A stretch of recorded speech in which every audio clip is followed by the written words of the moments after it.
It's 8:15 a.m. on April 6, 2026, at a crowded metro station in Moscow, where the morning rush is reaching its peak. A commuter in a rush taps their phone against the glass reader of a digital turnstile, expecting the familiar click of a gate.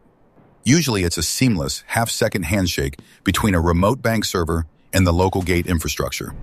But this morning, the screen flashes a sharp electronic red, and the reader emits a repetitive, rhythmic beep of failure. The gate remains locked, and the commuter tries again, pressing the glass harder as if physical force could trigger the software. Behind them, a queue of hundreds begins to swell into the thousands, all staring at their glowing screens in silent frustration. Across the city, the rhythmic, repetitive beep of failed transactions is the only thing moving through the subterranean corridors. The record from Recorded Future News reports, major outage hits Russian banking apps, metro payments across regions. This is the promise of the frictionless city, a world without cash, where every movement is verified in the cloud in milliseconds. But when the digital layer stops responding, the modern metropolis becomes a series of physical cages and locked corridors. And it isn't just Moscow experiencing this sudden, systemic friction in the gears of public life. Thousands of miles away in Wuhan, China, it's already evening, and the city's glowing skyline is reflected in the windows of a new fleet. A fleet of white, identical robo-taxis is navigating a multi-lane highway at cruising speed, guided by a network of invisible signals. Suddenly, every vehicle loses its server connection and glides to a dead halt mid-lane, ignoring the traffic behind them. No sirens, no smoke, just a technical failure that strands riders and stalls highways, turning a high-tech dream into a barricade.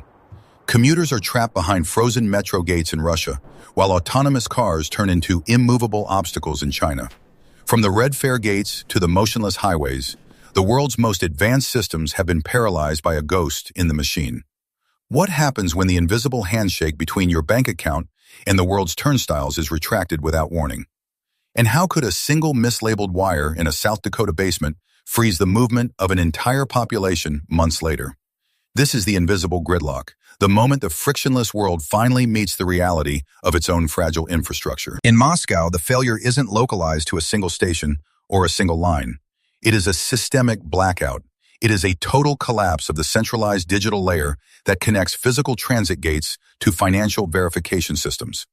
When the banking handshake fails, the physical city simply locks its doors against its own citizens. The same invisible connection is what keeps the Wuhan robotaxi fleet moving through the dense urban traffic. But on April 6, the server heartbeat that dictates their path and speed simply stops responding to the fleet's pings. The autonomous fleet doesn't just slow down or pull over. It glides to a halt mid-lane, creating a technical failure that strands riders. In the first few hours, the prevailing theory among observers is a coordinated, state-sponsored cyber warfare campaign. Speculation grows about a digital blitzkrieg designed to freeze the pulse of global transit and finance simultaneously. Because the cracks in the grid have been appearing for months, long before the Moscow gates turned red. In Connecticut, the Waterbury Municipal Water Bureau was already dealing with the fallout of a 6-day water system outage. In California, the San Francisco Board of Supervisors was moving to acquire PG&E assets for public power after localized grid collapses. From the tap in your kitchen to the fare gate at the station, the promise was a frictionless, cashless urban existence. But the reality is a mounting stack of emergency repairs, handshake failures, and residents left without basic utilities.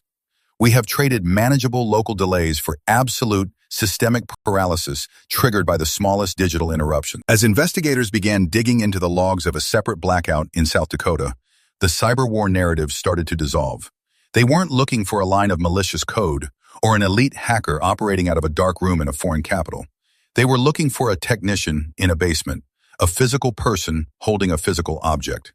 The investigation into the global gridlock eventually leads back to a sterile server room in South Dakota on October 31st, 2025. While millions are locked out of their bank accounts and stranded on highways, the state IT department is combing through a rack. They aren't looking for a sophisticated malware injection or a state-sponsored Trojan horse hidden in the firmware. They are looking at internal IT logs showing a 48-hour handshake failure that disconnected the state from the wider world. State Scoop reports, mislabeled wires responsible for two-day IT outage in South Dakota, officials say. It wasn't a digital blitzkrieg or a sophisticated attack from an overseas adversary. It was a technician misapplying physical labels to a set of 1,000 identical black cables snaking through the rack. In the high-stakes world of global digital layers, the ultimate vulnerability isn't a firewall or a password. It's a handheld label maker and a peeling sticker on a port that looks like every other port in the room.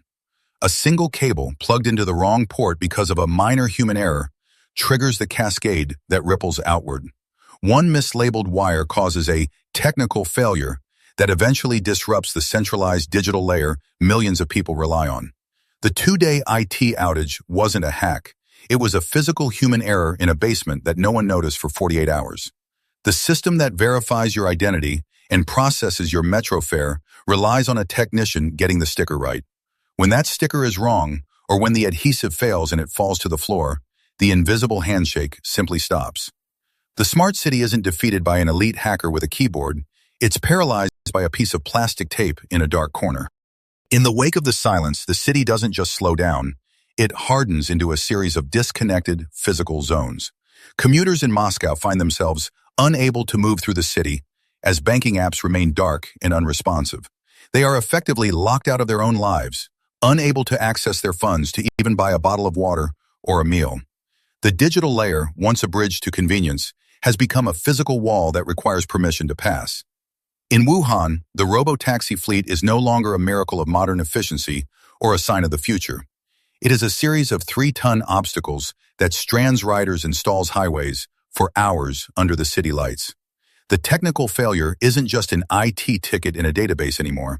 It's a gridlocked artery of a major metropolis. But the rot in the infrastructure is deeper than a single day in April or a single station in Russia. In Waterbury, Connecticut, the failure of the digital oversight system leads to a 6-day water system outage. Dry residential taps and emergency repairs become the new morning routine for thousands of families in the suburbs. The residents are left waiting for a system normal notification on their phones that never seems to arrive. In California, the frustration over these localized collapses turns into a legislative offensive against the status quo. The San Francisco Board of Supervisors moves to acquire PG&E assets for public power system to prevent future failures. It is a desperate attempt to claw back control from a centralized grid that has become prone to unpredictable collapses. The city's leadership is no longer asking for better service or more investment from the private utility. They are asking for a public takeover of the physical infrastructure, the poles, the wires, and the transformers. Because the 6-day outage in Connecticut and the stalled traffic in Wuhan reveal the same underlying vulnerability. A frictionless society has no manual override when the software stops talking to the hardware. When the digital handshake is retracted, there is no one left at the gate to take your cash or open the door. The smart city is only smart as long as the servers are talking to the turnstiles in a language of perfect verification. Now the city is just a collection of people waiting for a signal that might never return to their devices. Today, the server room in South Dakota is quiet, the fans humming a steady, monotonous song of data processing. The 2-day IT outage has been resolved, but the labels on the back of the racks are still being checked and rechecked. In San Francisco, the Board of Supervisors is still moving through the legal thicket to acquire those PG&E assets. They want a public power system, a way to touch the physical switches themselves when the lights go out. In Waterbury, the emergency repairs to the water system are finished, and the pipes are full once again. But for 6 days, the digital layer said everything was fine, while the residents had nothing but dry taps and silence. Back in the basement, the technician holds the label maker, the plastic device feeling heavy in their hand. He's looking at a bundle of 1,000 identical black cables snaking into the dark, tangled, and indistinguishable. Each one represents a handshake, a fare gate, a residential tap, or a robo-taxi's electronic heartbeat. One tiny, peeling sticker on port 1A was the only thing keeping the city moving through the morning rush. He presses the print button, and the machine whirs, producing a new white strip that slides out of the slot. He just has to make sure he puts it on the right cable this time. The city is waiting for him to get it right.